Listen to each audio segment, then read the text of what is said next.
প্রায় অনেক দিন পরই ঘরের ছেলে তামিম ইকবাল এসেছেন চট্টগ্রামের সাগরিকা স্টেডিয়ামে। তবে এবার দর্শক হিসেবে নয়, ব্যাট হাতেও নয়, এসেছেন বিসিবি সভাপতি হিসেবে। আর এই তামিমের উপস্থিতির দিনে লিটনের 50, শান্তর সেঞ্চুরি আর মুস্তাফিজের ফাইফারে কিউইদের 55 রানে হারিয়ে 2-1 ব্যবধানে সিরিজ নিজেদের করে নিয়েছে টাইগাররা। তবে শুরুটা মোটেও ছিল না বাংলাদেশের পক্ষে। টসে হেরে ব্যাট করতে নেমে শুরুতেই 3 উইকেট হারিয়ে খেই হারিয়ে ফেলে বাংলাদেশ। কিন্তু সেখান থেকে ঘুরে দাঁড়ান নাজমুল হোসেন শান্ত ও লিটন দাস। একদিকে শান্ত নাম যেমন, ব্যাটিংয়েও তেমন ঠান্ডা মাথায়। অপরদিকে লিটনের ক্লাসিক স্ট্রোক প্লে, দুজন মিলে করেন 160 রানের মহাকাব্যিক জুটি। শান্ত চাপের মুখে তুলে নেন একটি দুর্দান্ত শতক, আর লিটনের ব্যাটে ঝলসে উঠে গুরুত্বপূর্ণ 76 রানের ইনিংস। তাদের ব্যাটে ভর করে ভালো সংগ্রহ পায় টাইগাররা। এরপর মঞ্চে আসেন cutter master Mustafizur Rahman. Injury কাটিয়ে ফিরে এসে যেন ঝড় তুললেন।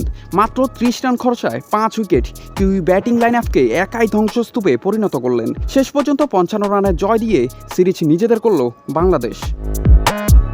পাকিস্তানের পর নিউজিল্যান্ডকেও ঘরের মাঠে 3 ম্যাচের ওয়ানডে সিরিজে একই ব্যবধানে হারালো বাংলাদেশ। টানা 2 সিরিজ জয়ের মধ্য দিয়ে 2027 সালের ওয়ানডে বিশ্বকাপে সরাসরি খেলার যোগ্যতা অর্জনের পথে এক ধাপ এগিয়ে গেল বাংলাদেশ। চট্টগ্রামের সাগরপাড় স্টেডিয়াম থেকে নাথ রাহুল, নিউজ না স্পোর্টস।